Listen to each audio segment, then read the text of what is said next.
Good afternoon, everyone. We're going to go ahead and get started. Welcome to the Education Planning Initiative Pilot College webinar. My name is Robin Tournay, Project Manager for the California Community Colleges Technology Center. I am joined by my colleague and co-host, Barbara Fountain, who is the Product Manager for EPI. Good afternoon. Today, we will be talking with 4 members of our Education Planning Initiative Pilot Colleges who are implementing the Starfish Enterprise Success Platform. We have with us today Pedro Avila, Associate Vice Chancellor of Enrollment Management, Admissions and Records Information Systems from State Center Community College District. Jay Field, Chief Technology Officer from City College of San Francisco.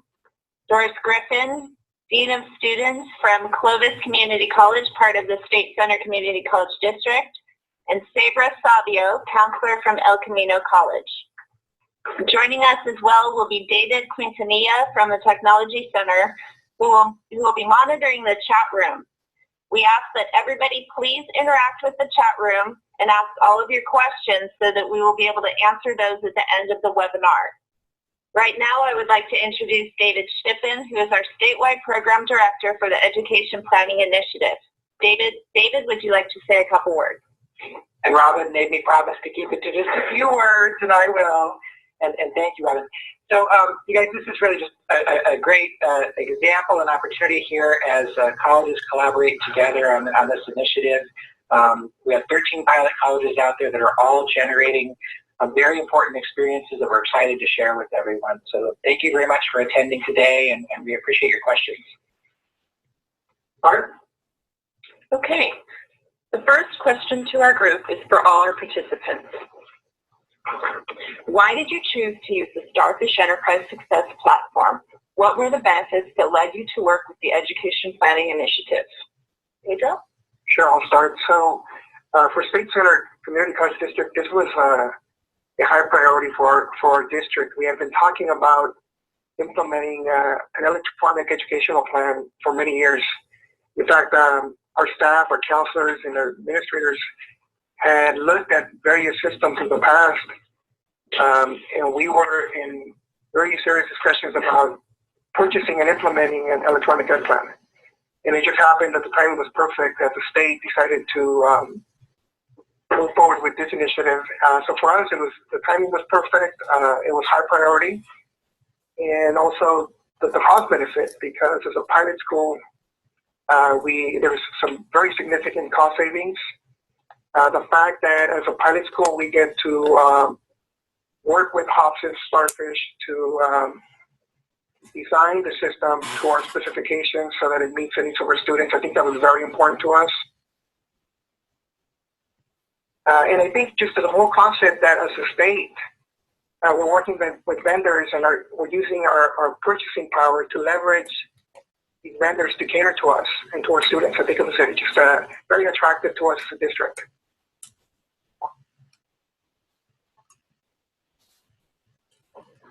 For City College, it was just very fortunate timing. We have old education planning software that for us was really in need of replacement, and this project just happened to come at the right time for us. There have been a lot of benefits to being a pilot school. Getting to have input on the vendor selection was really a good and interesting experience. And, we're hoping that the work that the pilot schools will do will make all the implementations that come after us easier for everybody else. Sabra? For El Camino College, the counselors were using paper and pencil, so having anything electronic designed for us would be definitely a step up. Having a degree audit system also connected to it is great, especially if we can put outside classes in there, because at our campus we have tons of students that are going to different campuses, bringing in courses, and having one system to be able to look that up, have it all in one area, and create an educational plan for students would be a benefit for them and us. So we jumped on board right away. Doris, do you have anything to add, being that you're part of State Center, but you are a college yourself? We're kind of like El Camino. We do everything on paper and pencil right now, and I know that our counselors have been looking into multiple programs to do it electronically. And again, the timing was just really right. We have 3 colleges in our district, and we're all on the same page for this. So, great. So the next discussion point that we have is for Pedro and Sabra. Could you please explain to us what process you took to get started with your implementation? For instance, what did you do to gather your teams, coordinate meeting dates? Some of you do both college meetings and district meetings. Can you please elaborate on how you went about setting those up? Pedro? Yeah, so for State Center, like I said, we had a very good commitment from our executives. That was the president or chancellor. So we worked together as an executive group and identified the leads for each of the campuses that were going to be involved with the implementation process. And we did a really good job, I think, at selecting the right people on the campus that were very well respected by our counseling and instructional folks. So once we had those leads and we worked together as a district and coordinated a district-wide kickoff, and during that kickoff meeting, we invited representatives from Starfish and from the chancellor's office to meet with our staff and provide us with a quick demo of the system and also talk about a rough timeline and answer some of the questions, just to kind of get an overview of the project. And then after that, we moved into our, just regular implementation meetings. And that's been going on for almost a year. At El Camino, it started with counseling and A&R, and as soon as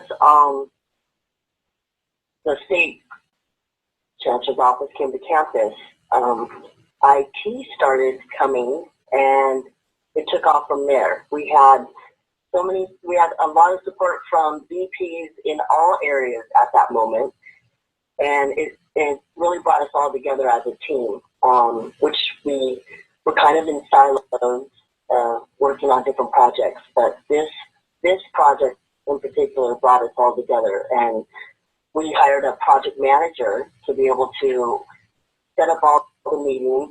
We have another campus also, Compton campus, and that's a strong support from their VP that attends all of our meetings, academic, Senate. We have the VPs from our campus, and we actually implement every week an IT meeting as well as the functional team meeting.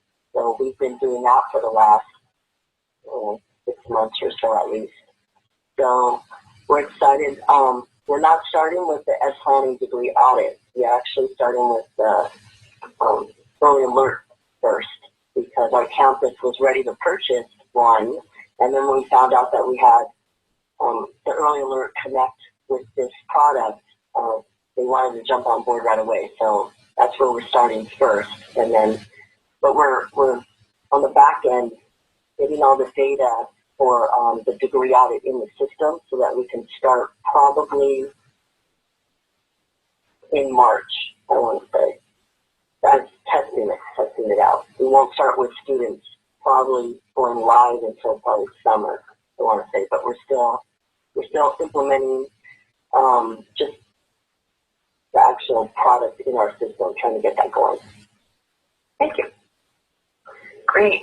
Sabra and Pedro, would you please describe what happens on a weekly implementation call with your specialists at your colleges currently? Sabra, do you want to start? Okay.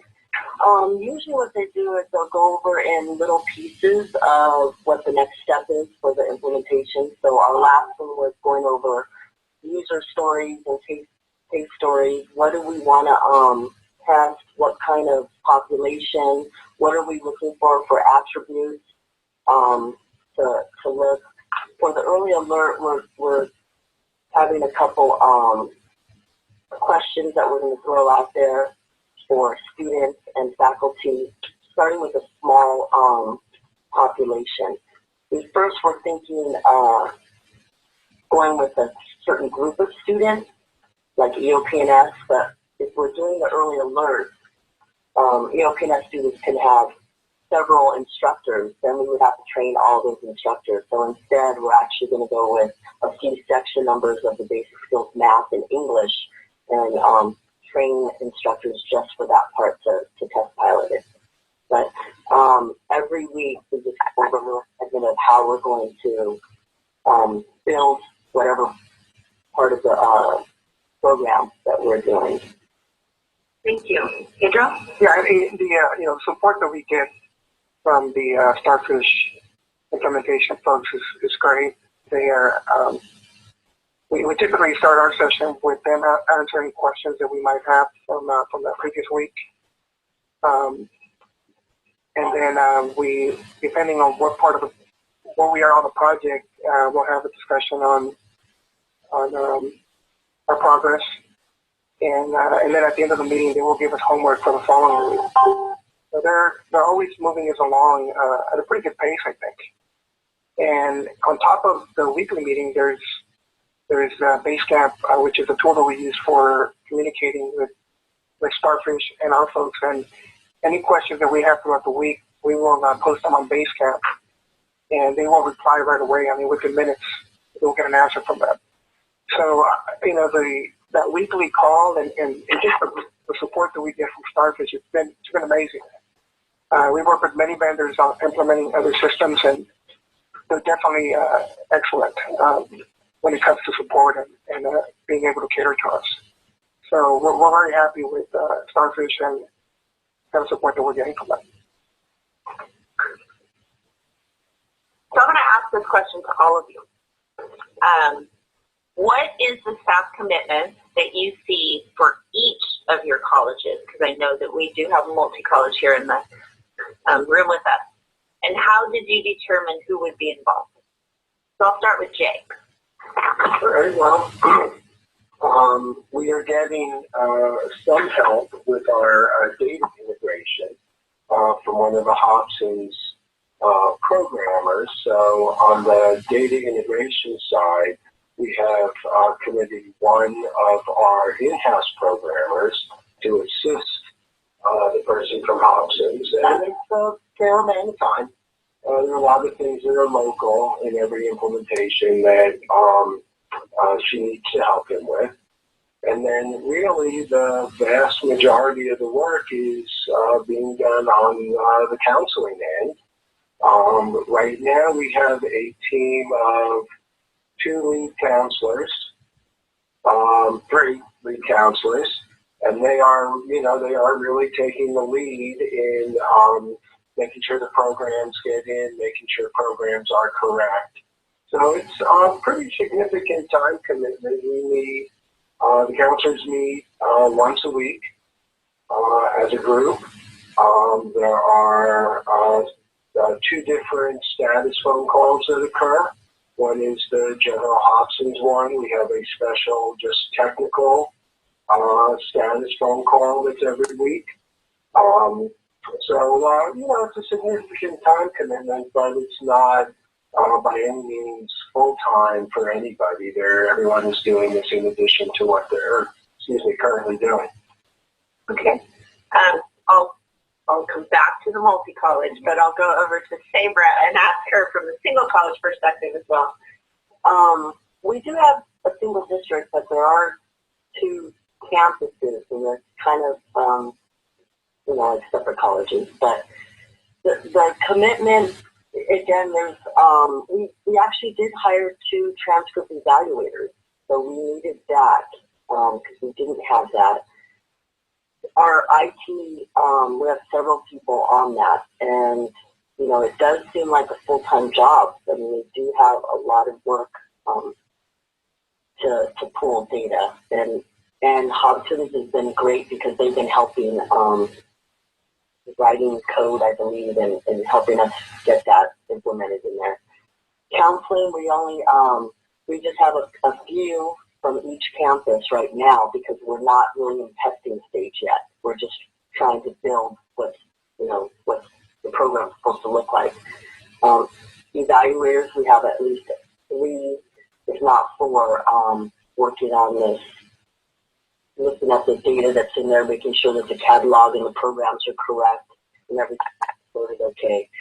So it's a good amount of people working on it, but right now I think we've only really hired 2, I believe, for transcript evaluators. Okay. And State Center.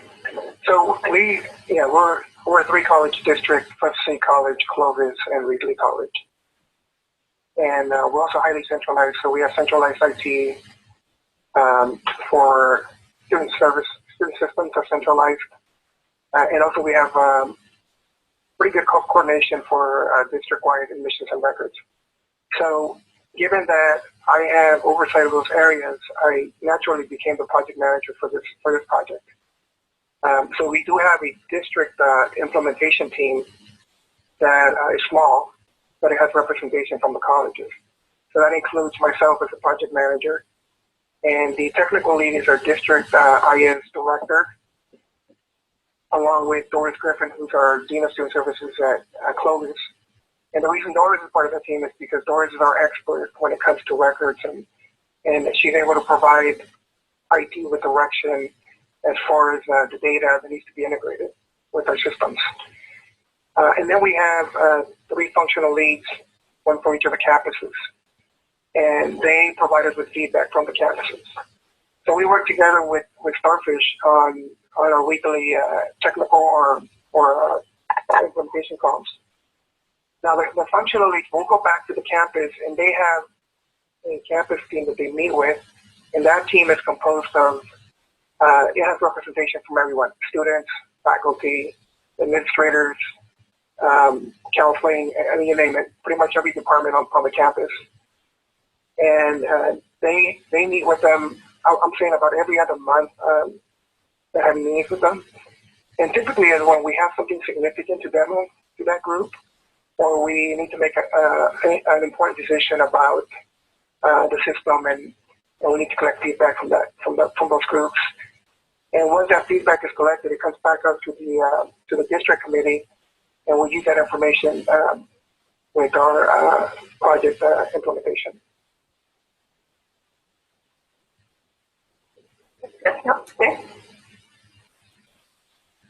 I'd like to ask just a simple follow-on question. So, Sarah, you talked about hiring 2 additional evaluators, and I think that's really common. It's a pretty significant change in workflow to serve the students and do the evaluations up front.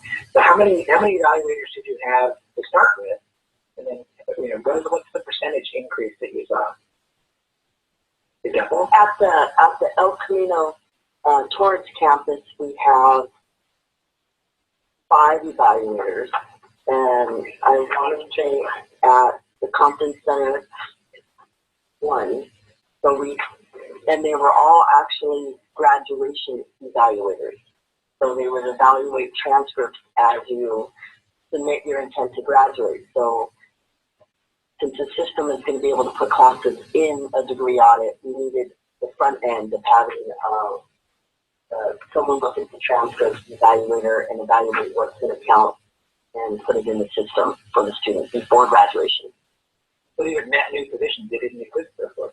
Correct. Okay, that's good. How about you guys? The president. So at Fresno City College, they had 3 evaluators, and they are now hiring 2 additional evaluators to do all the incoming work. At Reedley College, they had 1 evaluator. They're also hiring 1 evaluator to do all the incoming work. And the same is true as Clovis. Now, we're a brand new college, so we just got our first evaluator, but we're in the process of hiring our second one to do all the incoming transcripts as well. So I asked the question because it's a significant change in our workflow, and it's enforced by this student success work that we're doing. And so I think it's a worthy thought as to if we can use SSSP funds to cover these roles in this ongoing activity. And can I just add something to that? For many years, we've talked about how important it is to do incoming transcripts, and we just have not done that because of resources and all sorts of things. But I think this project really helps facilitate hiring those additional staff that we have needed all along anyway. So, and that SSSP funds have certainly played a big role in that. Thank you.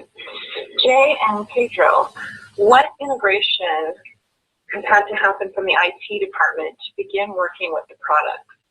Jay? Well, several things. There's some technical work in the data center. The model here is that a server will speak in between our system and Hobson's, and so the integrations are flowing through there. That was something we had to work on. You know, basically, I think probably everyone listening can imagine the kinds of data that has to flow. You know, all of our courses have to get in there, and degree requirements, students. You know, it's really just a massive amount of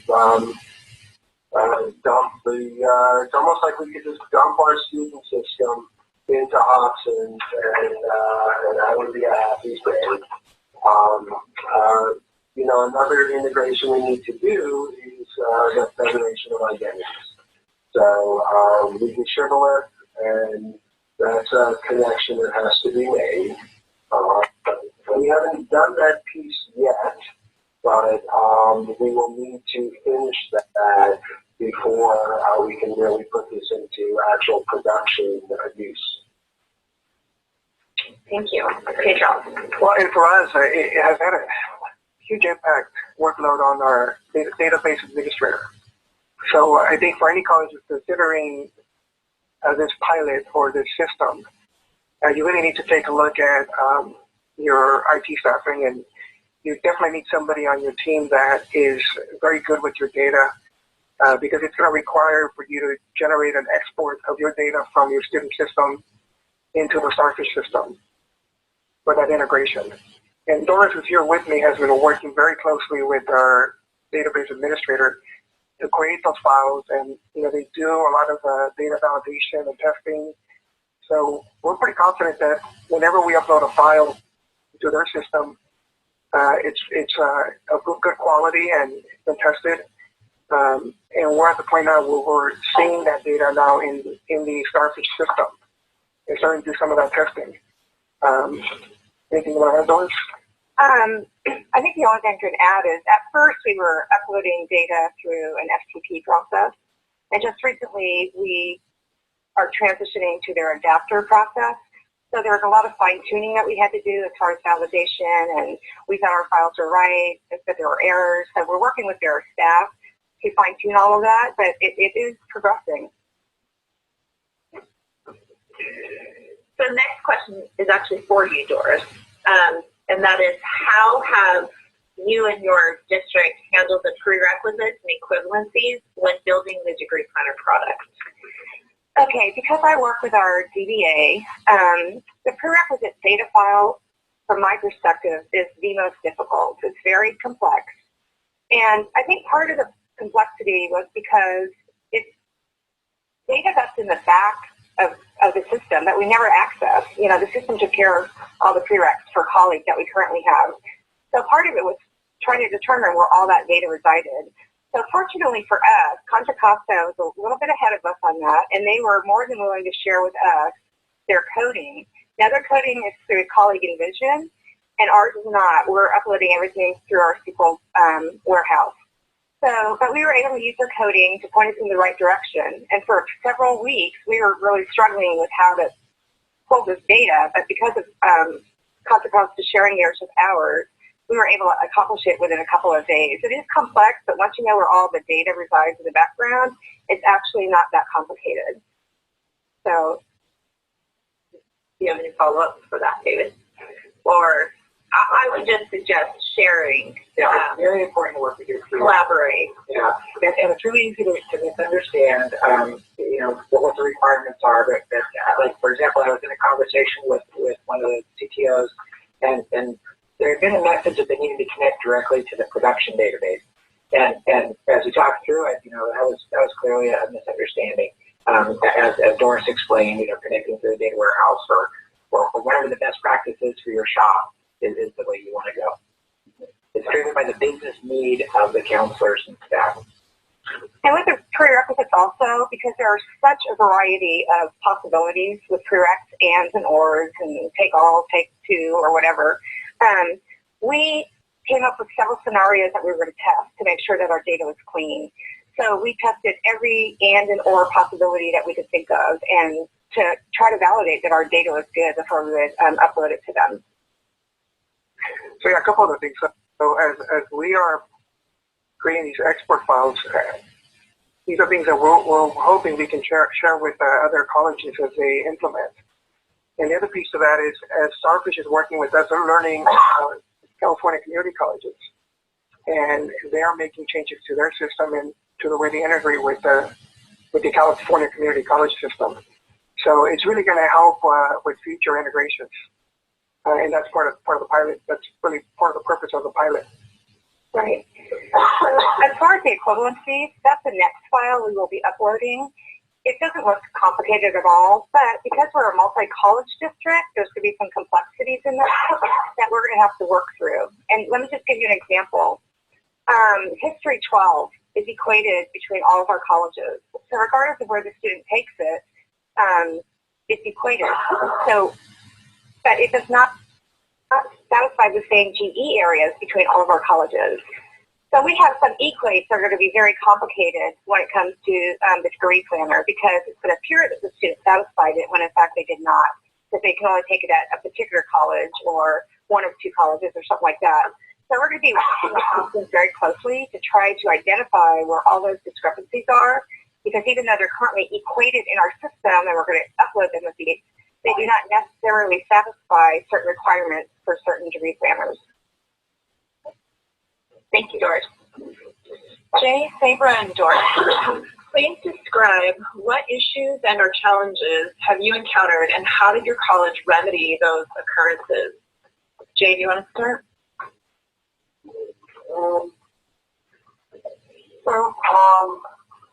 I think that for us, one of the issues we encountered was really how to, we started with a very large group of people in our initial pilot, and we found that we really needed to narrow that down.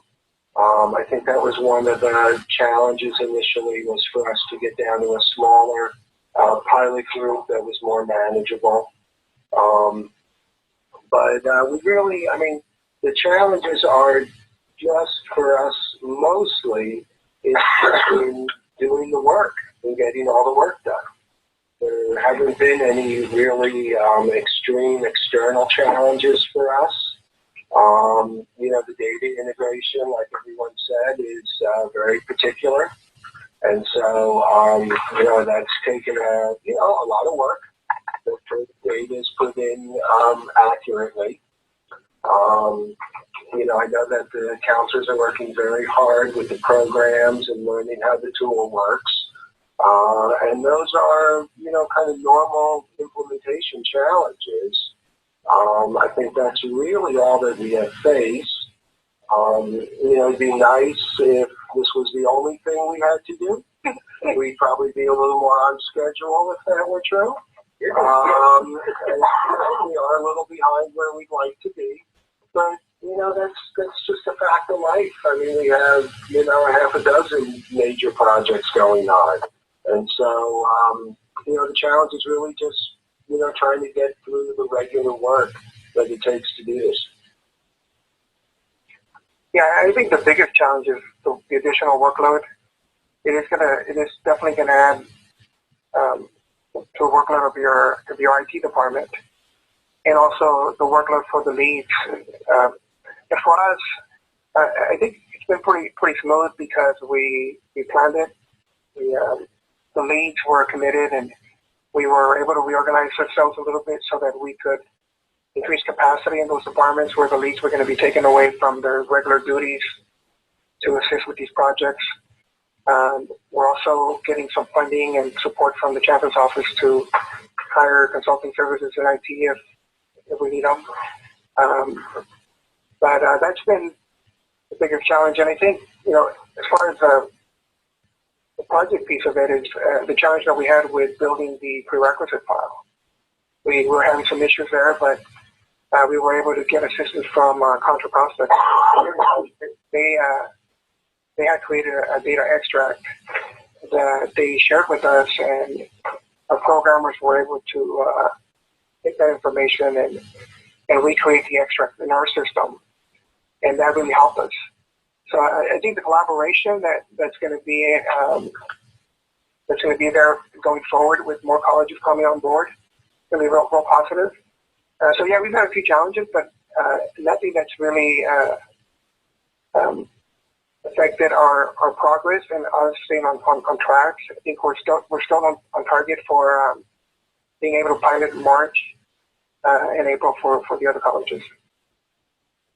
And if I could add to that, because we are a multi-college district, one of our challenges was how everything was going to work for multi-colleges in a particular district, because we share one registration system.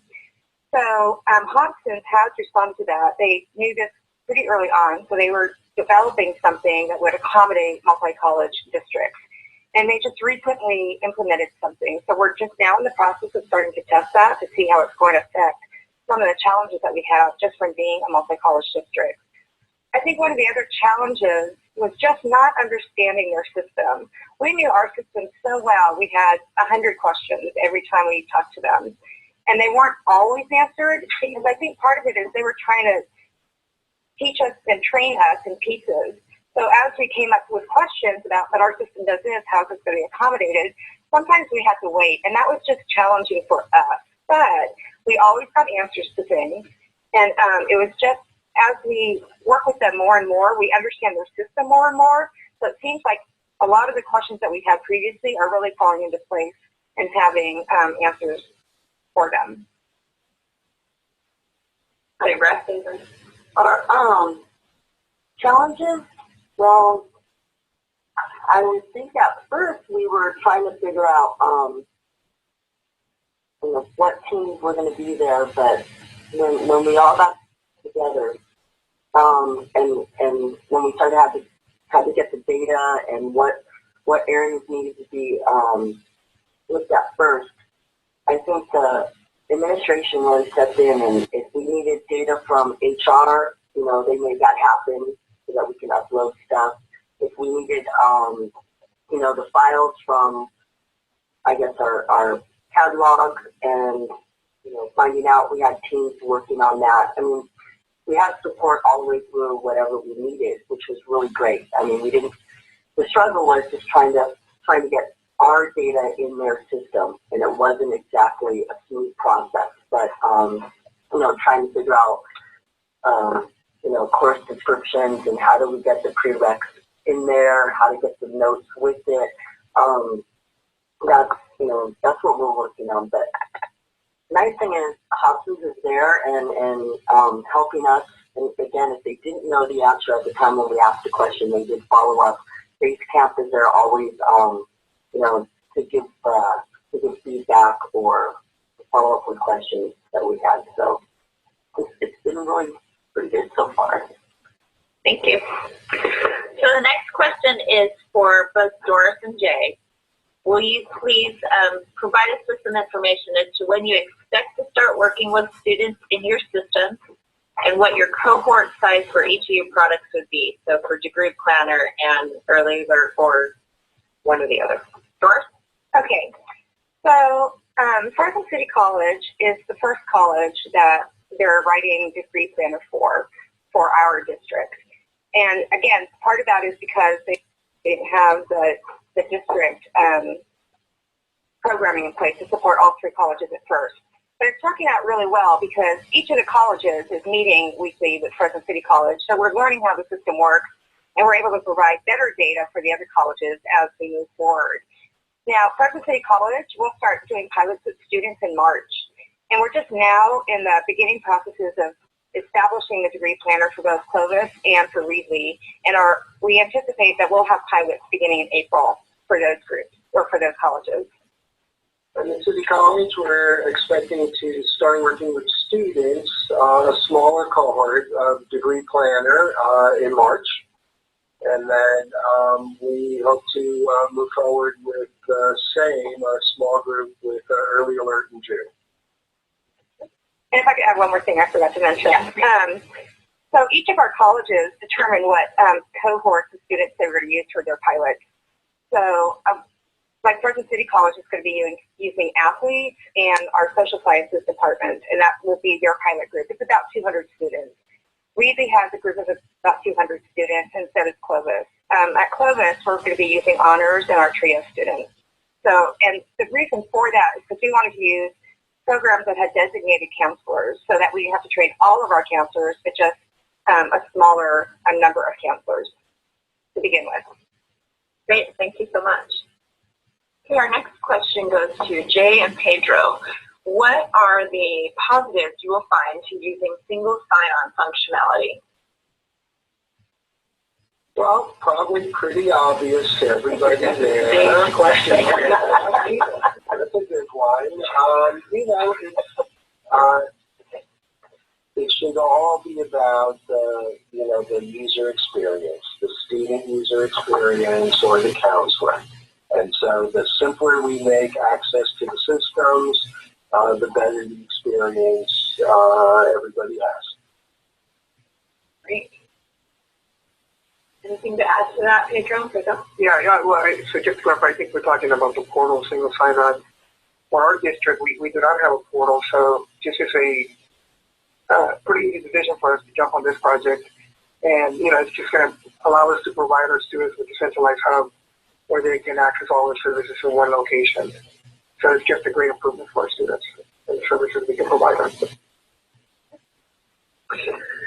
So the group has touched on this question a little bit already, but we're going to ask for a little more in-depth information from you. So the question is for Sabra and Pedro. Can you please explain if there's any funding available for backfilling staff to implement the system, and how are you using that funding within your district? Sabra? Well, like I said, we hired evaluators, census evaluators.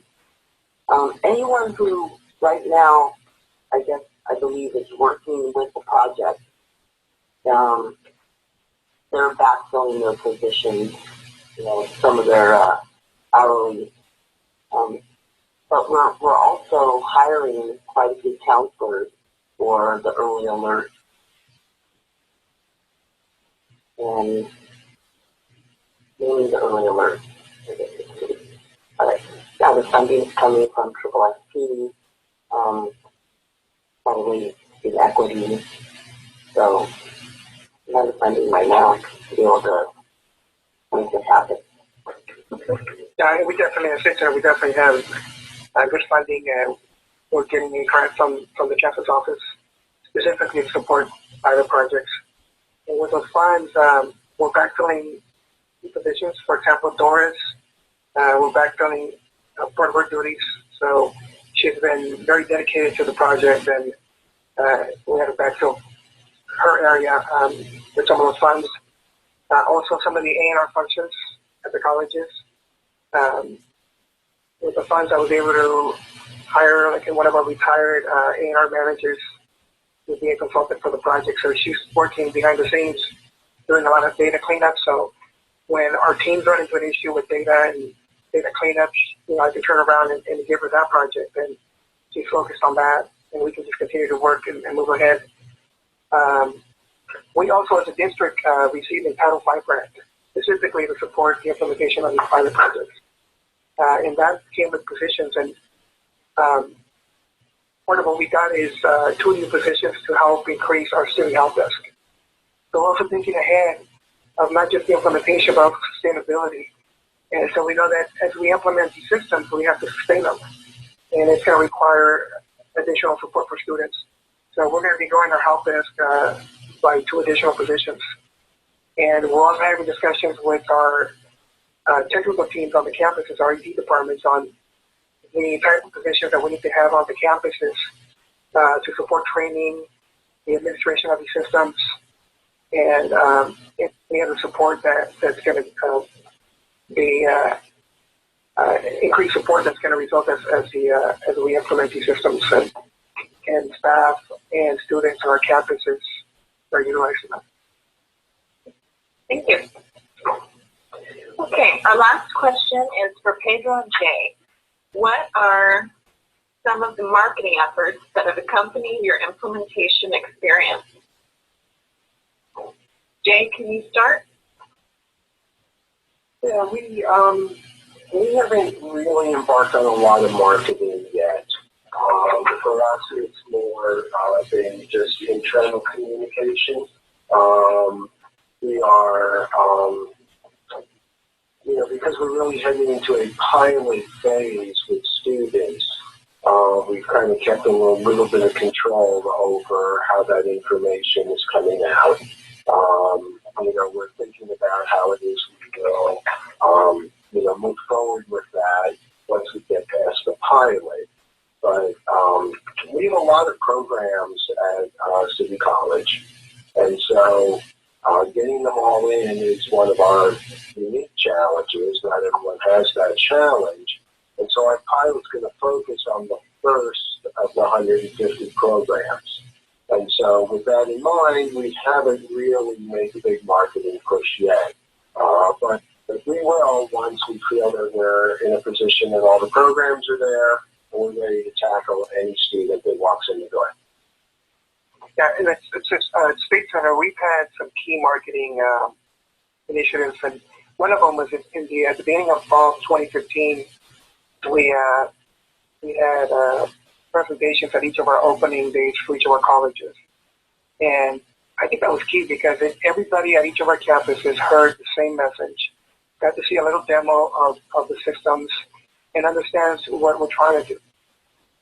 And we had folks from the campus office that were there explaining how they were going to support us. So that really gave us credibility, I think, with our staff, and understood that this was a serious project and that we were all committed. So we did that. We've done presentations to our board members. They're very interested in these projects. There's a big push in our district right now for improving technology. So these projects are definitely something that our board is very interested in supporting. There's a lot of excitement in our district about these projects. Everyone, there's a good sense that if we are successful with these projects, that we are going to be recreating ourselves, reinventing ourselves when it comes to technology, and the services that we'll be able to provide our students using technology are going to be excellent. And so yeah, there's a lot of excitement. There's a lot of good marketing that's happened. We also had the Chancellor's Office release a press release that gave us some really, really good local attention from our local media. So we had also not only internal but also external marketing efforts, and it's been great. So we've had some really positive marketing efforts around these projects. Can I give you a little advertisement? Because, the technology project that, well, it's not. And again, really what we're trying to do is work with counselors and faculty and staff and students. So a big, big part of it is the communications effort. And so we have a very significant commitment to communications and marketing. And so the colleges we tap into have a dedicated resource. Things Robert, so you guys please take full advantage of it. We'd love it. And the other thing is that there's a body of materials that are available. Those include website content that can be posted on your school's website, handouts, various collateral, camera-ready artwork that can be used for various things. So we're there to just work with your PIO and get as much out there as you think appropriate for the needs of your community. Thank you. So those are the questions that we had for our pilot college participants, and we now will open it for any questions that were asked through the chat room to be answered by our entire pilot college members who are here in the room. I'm going to turn it over to David Quintanilla to go ahead and ask those questions to our members so that they can go ahead and answer for you. Our first question is from Felipe, and Felipe asks, they are a banner school and they have degree works. So what would be an encouragement for them to move over to Starfish? Okay. Well, probably your biggest encouragement is what you pay every year to license degree works. that's something that at this point the system is paying for our Starfish licenses. That's a tough question because from a practical point of view, if you have a good system and it works and you're happy with it, there really might not be a necessity for everybody to adopt all parts of this, depending, of course, what your individual circumstances. So we've seen schools already here that have adopted DegreeWorks, so they're looking just to early alert as the part of the project they want to participate in. But there's a significant financial incentive at this point.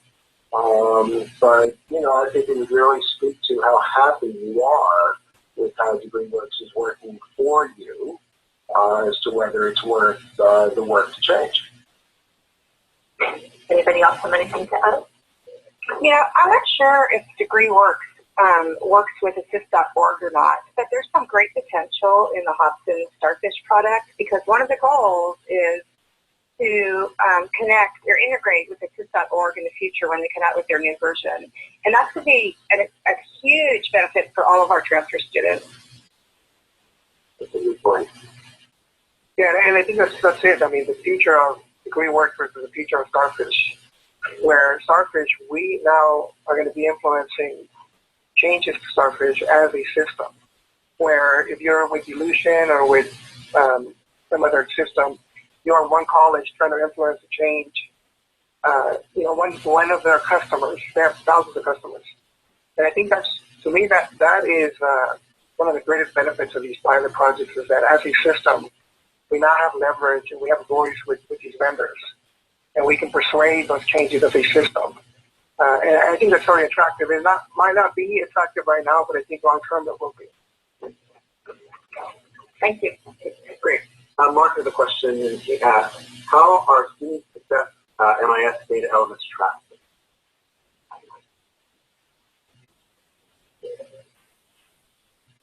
Well, that's something that we are not currently working on, but it's part of the project. So that will come in a later phase of the project. But data will have to come back from Starfish into our student information system so that we can track those important contacts that we report in the MIS reports for triple-ed funding. We just haven't got there yet, but that is part of the scope of the project. And Mark has also an additional question, and he asked, is each district only using their own catalog, or are they also including other local colleges and universities? We're currently just using our own. Great.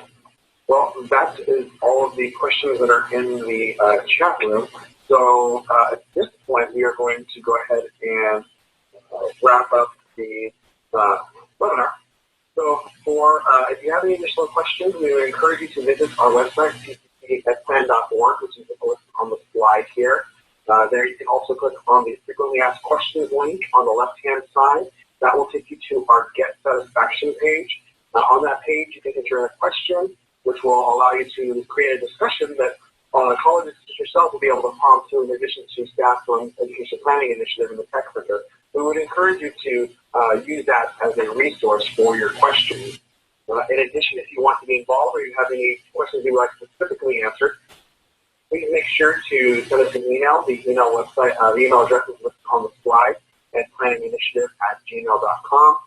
And as a reminder, we'll be posting this recording within 1 week on our website. So if you want to review a portion, or if you know of someone who maybe wanted to listen to the webinar but wasn't able to make it today, please encourage them to log on the website, ccc.plan.org, and listen to the recording. Thank you very much for your time, and have a good afternoon.